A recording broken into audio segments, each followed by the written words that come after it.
Good afternoon, everyone. I'm a computer scientist, and I know that many of you aren't, but I'm going to be talking about some work I've done in computer science.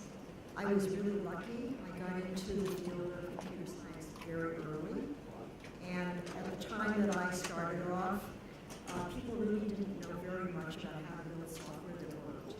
And what I'm going to talk about today is a historical talk, and I'm going to talk about this early work that led to the way that we structure software today. So I imagine that even though you're not computer science, you've all had some experience in building programs.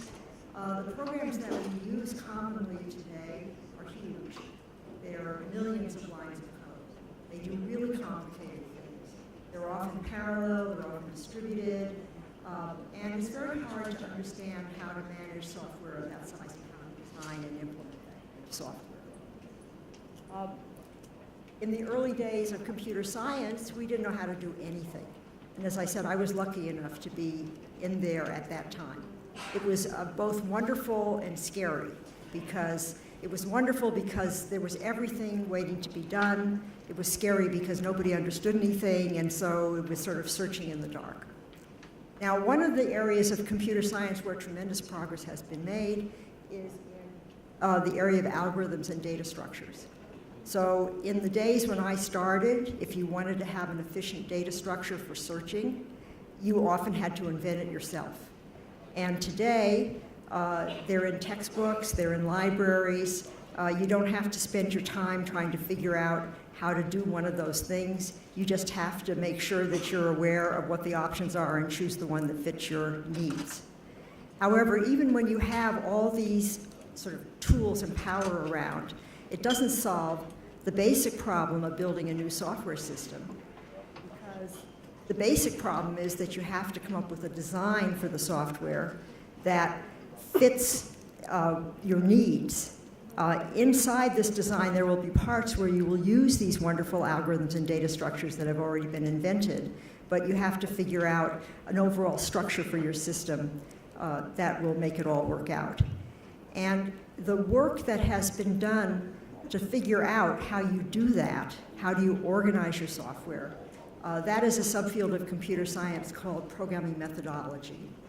And as the field of programming methodology has come up with new ideas about how to organize software, sometimes these ideas make it into programming languages so that programmers can then use these ideas more easily when they write their code. Now, what I'm going to do in my talk today is talk about the field of programming methodology as it developed, and I won't really have time to talk much about programming languages, but I'll mention a little bit of that. So I started working in the area of programming methodology in around 1970. What happened was I got my PhD at Stanford in 1968. I did my thesis in artificial intelligence. I realized I'm actually on a program to play chess endgames, which was a huge problem at the time. The reason chess was a hard problem at that time, today you know there are chess players, was that the computers were very small. And chess is basically a game that you have to solve by search. So you start from your current position, you look at what happens if I do this move, and this move, then you look at the counter moves, and so forth. And in those days, you couldn't search very far, and so you had to find clever ways to prune the search. So my thesis was about a subset of that kind of problem. I knew partway through my work as a graduate student that I didn't want to be in artificial intelligence. I actually thought it was too hard. And I was very interested in machine learning. But in those days, machine learning, the idea was that you try to make the machines think the way people think. This turned out to not work very effectively. Today, machine learning is a huge field, but these programs don't work the way people do at all. They work statistically. Anyway, I knew partway through I wanted to switch out of artificial intelligence, but I decided to stick with artificial intelligence to get my PhD, because the role of being a graduate student is when you want to get your thesis done and then you can get out and actually do stuff. So I finished my PhD in Stanford in 1968. I was one of the earliest PhDs in the United States. And there were no faculty jobs waiting for me. So those were the days in which what was called the Old Boys Network was in full swing, which meant that they didn't really search for faculty positions the way they do today. Instead, Professor X would call Professor Y and say, I have this great young student, why don't you take him on as a faculty member? This was happening to the male students that were graduating, but it wasn't happening to me. So I went to work at a place called the MITRE Corporation, which was doing research for the federal government. And this turned out to be a really good move for me anyway, because at MITRE I was able to do research full time, whereas as a faculty member I would have had to be teaching about half time, and that would have made it very difficult for me to make this really big switch from artificial intelligence into computer systems. Now, my first job at MITRE was to design an operating system called the Venus system. I developed some hardware, then I wrote this program, I worked with a team, and I designed the whole system. And when I got finished with that in a couple of years, I was asked to look into this question of the software crisis. As I said up on the slide, I'm going to talk about program methodology today, and program methodology has to do with both how you design programs and what the structure should be. These two things are interrelated because if you have in mind a structure, then this can guide the way you design. Okay, so here I am being asked to work on this new field of program methodology. What was happening in 1970 was what they called the software crisis. The software crisis meant that people were designing systems and they would spend hundreds of man-hours, millions of dollars, and in the end, the software wouldn't work, and they would have to throw the whole thing away. And all through the 70s and the 80s, there would be articles in the newspaper about systems such and such where this had happened. So it was really a problem. People really did not know how to build software. And MITRE is a company that works primarily for the US federal government. It works on, the government puts out requests for proposals. MITRE submits suggestions about how they plan to do that work, and then they get these contracts. And so I was asked to work on the problem of what can we do about the software crisis. And that's how I got into the field of program methodology. Now, when I got the Turing Award a few years ago, it was mostly for the work that I did at this time in my career. And as part of getting the award, I went back and I looked at the stuff that I had done and then sort of forgotten about all those years earlier. At the time, I did what any sensible researcher does. I read the literature. And we were talking out in the hall before I came in here about how the literature used to be much smaller, so I could actually look at all the literature that existed. On the other hand, the quality of these papers was extremely high. I'm going to tell you about a couple of the papers I read. I don't have time to talk about very many of them. The first was a paper by Edgar Dykstra. Edgar got the Turing Award quite a number of years ago. And this is a famous paper. It's not actually even a paper. It was just a little letter to the communications of the ACM, which is the premier computer science journal, entitled Go-To Statement Considered Harmful. Now, those of you who have written programs probably haven't seen a go-to statement. A go-to statement is a statement that just says, go there. So there are labels in your program and you can just branch arbitrarily to some other place. In the days that I'm talking about, programs were written using the go-to statement. And Dykstra's paper was very controversial at the time partly because he was a controversial person and he wrote this in a kind of a way to stick a little knife into some people, and so they were perturbed. Partly because people would say, I write programs with go-tos and these are good programs, and that's absolutely true because you can write good programs in any programming language no matter how terrible it is, and you can also write terrible programs in any programming language no matter how wonderful it is.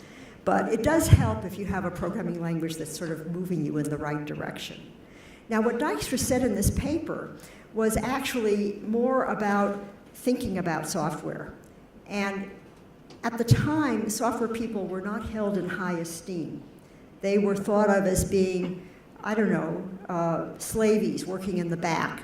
The hardware was what mattered. Computers were really expensive, and somehow or other, software people didn't get very much respect. And Dykstra was saying, building correct software is a difficult intellectual task.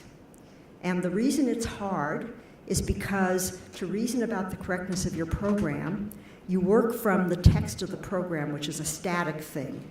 But what you're reasoning about is what happens when the program runs, and that's a dynamic thing. And so you have to reason from static about dynamic, and this is going to be a much easier job if the static and dynamic can be close together. In other words, it's easy to follow the dynamic flow of the program from the static representation of the text. And when you have go-to statements, it's really hard to do that. And so his argument against the go-to statement was, let's get rid of that kind of control structure. Let's stick with control structures where the programs are well structured, like if statements, while statements, recursion, procedure calls, things like that, where you can easily follow the structure of the program while you're looking at the text. The one other paper I want to talk about is a famous paper by Dave Parnas. Dave was talking about modularity. And there's a very interesting comment in one of his papers. I think it's the other one he wrote at the same time. He said, programs are composed of modules, but we don't know what modules are.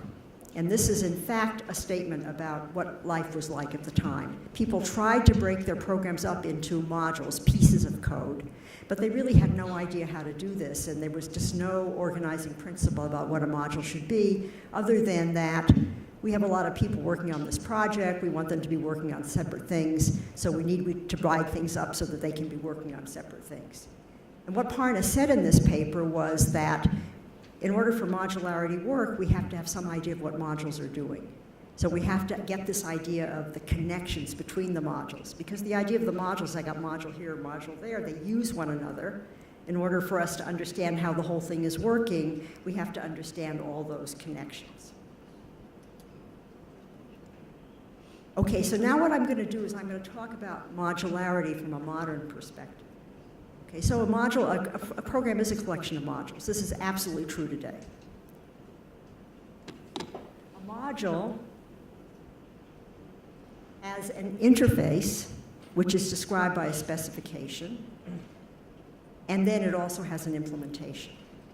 Okay, now this interface described by a specification is what Parnas was talking about when he said we need to understand all the connections between the modules. We have to capture the interface that the module provides to the rest of the system, and we need to have a description of its behavior so that when we try to reason about using it, we know what we're getting into. And then, of course, there's an implementation because we're talking about programs and they have to run.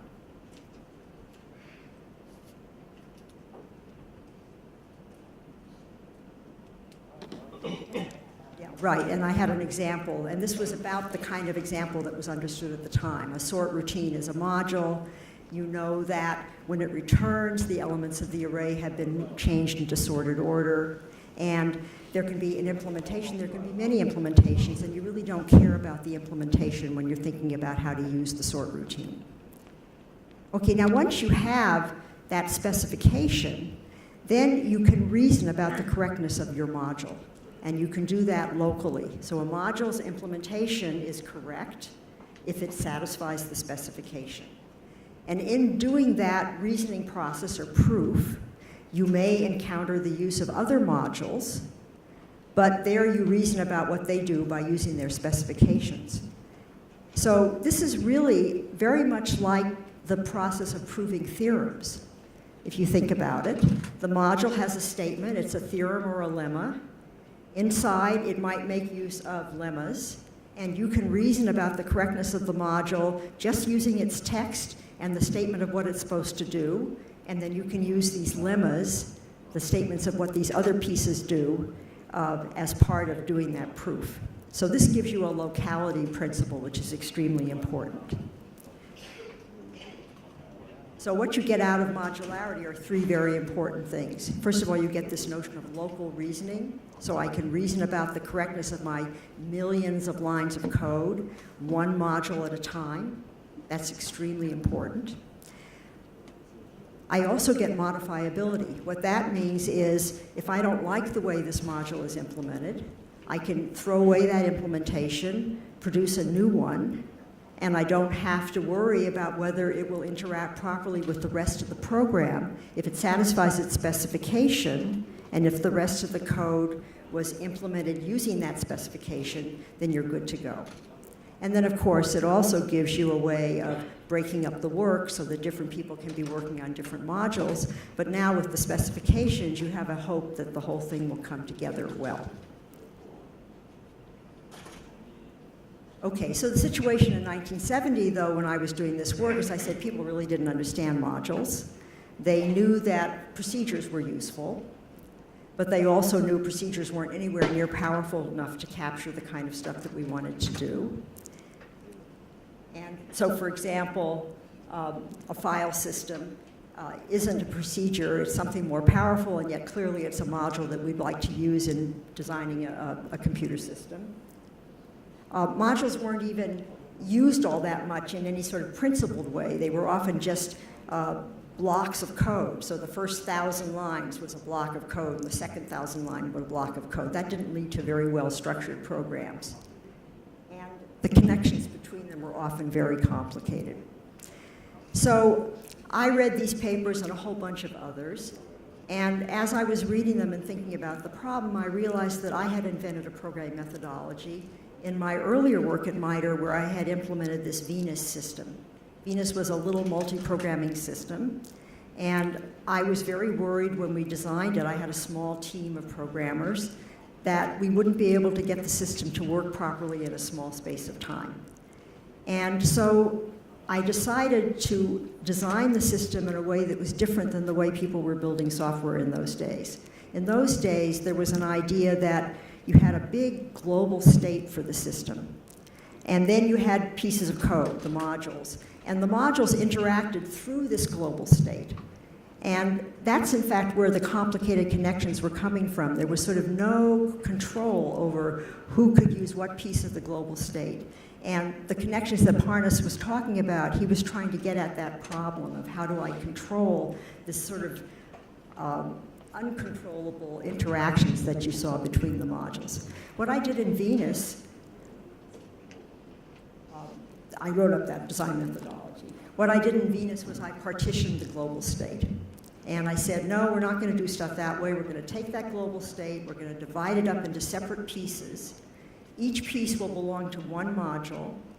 That module is the only one that's able to touch that part of the global state. And to make it possible for the other modules to do what they needed to do, we'll provide an interface to them that consists not of one procedure, but of a bunch of procedures, the operations. So that was the methodology I had used in Venus. I wrote it up, and now we're in 1972, and at that point I moved from MITRE to MIT. What happened was I had written a paper about Venus and submitted it to the top software systems conference, SOSP, and it was an award paper, and I was invited to apply for a faculty position at MIT. In the United States, they had passed something called Title IX. Title IX was a law that told universities they had to do a better job on hiring women. And some universities took this seriously, and MIT was one of them. The president at the time was actually sincerely interested in this, and he pushed that information down. There were a couple of professors at MIT, Professor Corbido, who won a Turing Award, and also Professor Salzer, and they were kind of looking, and there I was. So they invited me to apply to MIT, and in the fall of 1972, I joined MIT. Now, this turned out to be a wonderful time for me to move. Just like it was really good that I went to MITRE and I had that time to switch fields.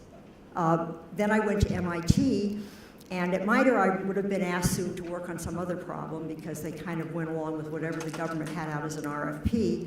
At MIT, though, I could do whatever I want. This is the curse and the blessing of being a faculty member.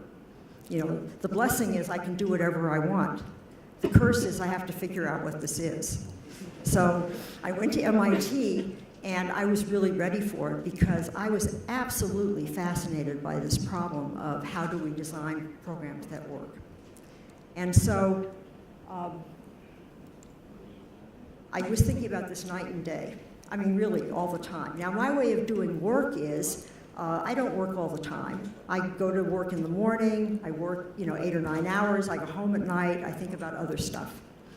And this has been a really effective technique for me, because when I'm not thinking, I'm still thinking. So your subconscious is working on the problems. And I would go to work in the morning, and as I was driving into work in the morning, I would be thinking about, what am I going to do today? And I would often find that a problem I couldn't figure out how to solve the day before, I have now figured out how to solve. At any rate, at some point during the fall of 1972, or maybe it was early in 1973, I all of a sudden had this idea. It was what they call an aha moment. All of a sudden, I saw things fall into place. And what I saw fall into place was that I could think about partitions as data types.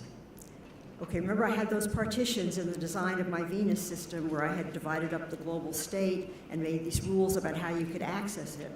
Well, if you look at a partition, you can see it's kind of like an object. Inside the partition is the representation of the object, the data that's needed to remember what's in the object. And then on the outside of the partition are the operations, which are like the operations that you would have on a data type. So if this were an array, for example, you would have something to look up the ith element, something to modify the ith element, and so forth. And inside would be the representation for the array. And in retrospect, this looks completely obvious. But at the time, nobody had made this connection. And when I look back at these papers, I see this idea kind of floating in the papers. It just is that people couldn't quite put it together. I knew as soon as I had this idea, and if you in a lifetime have one idea like this, you're lucky, because it's really wonderful and unexpected to have an idea that matters as much as this did. I knew this was important because the data types were something that programmers understood.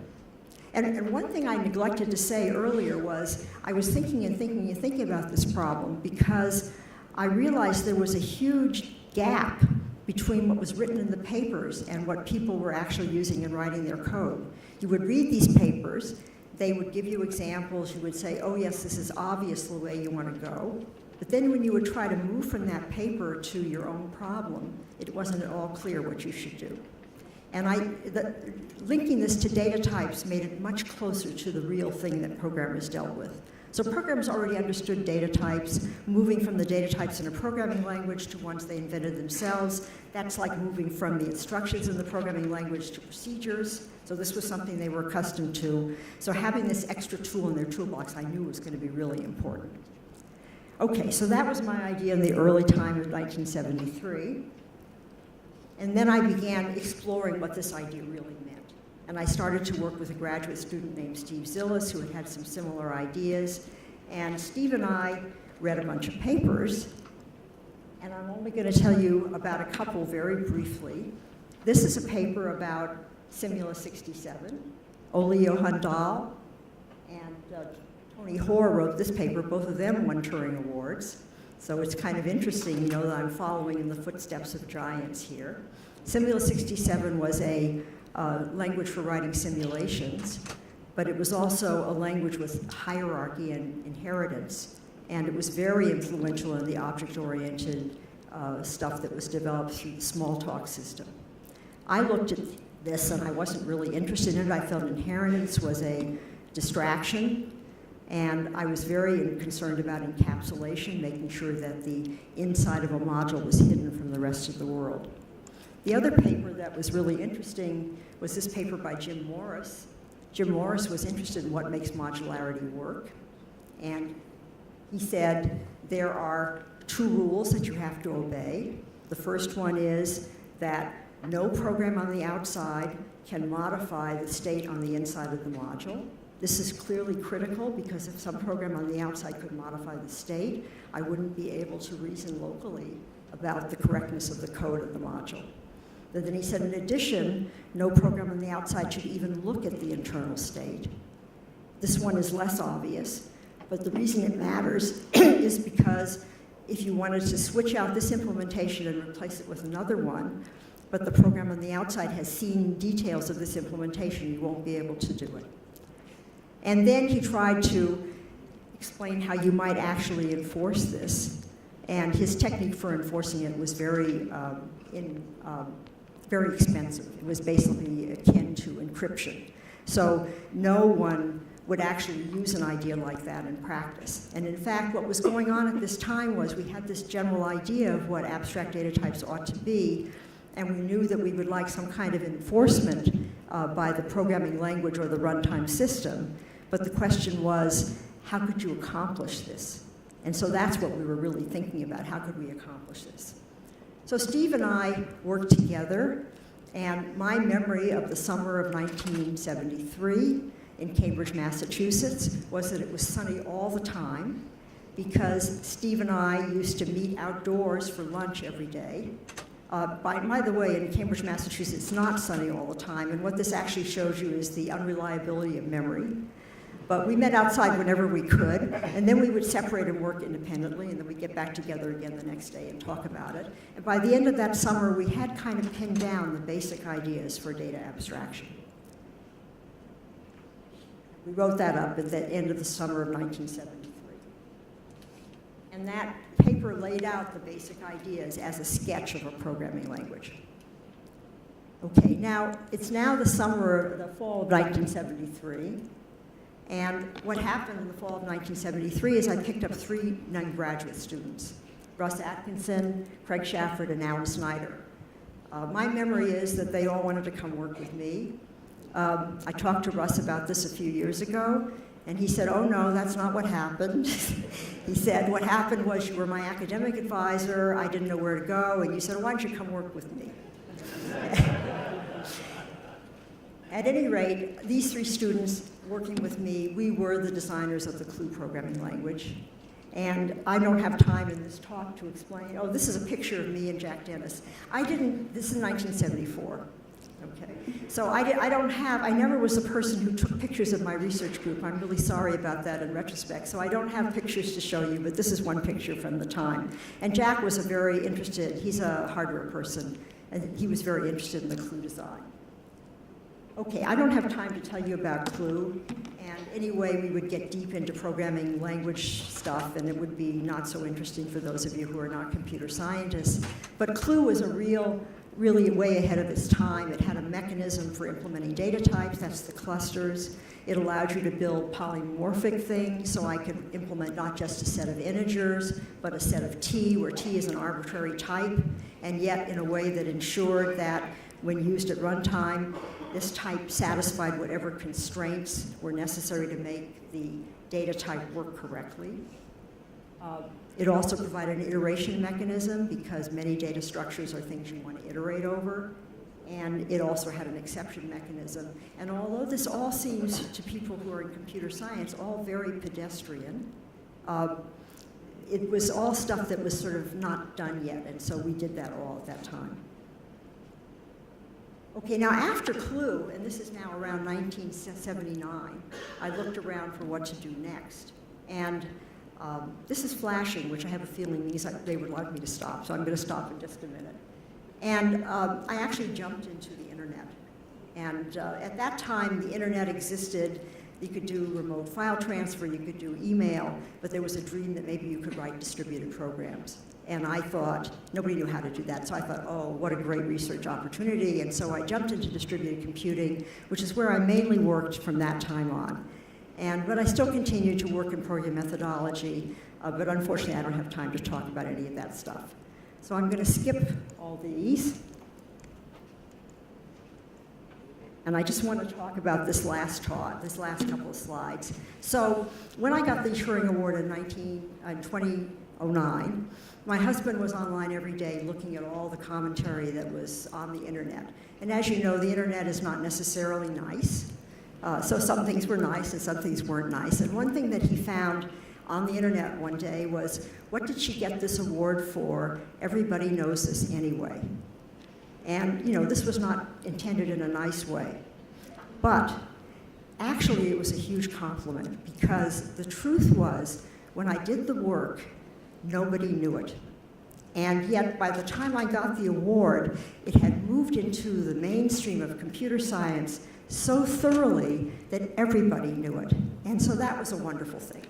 And that's the end of my talk.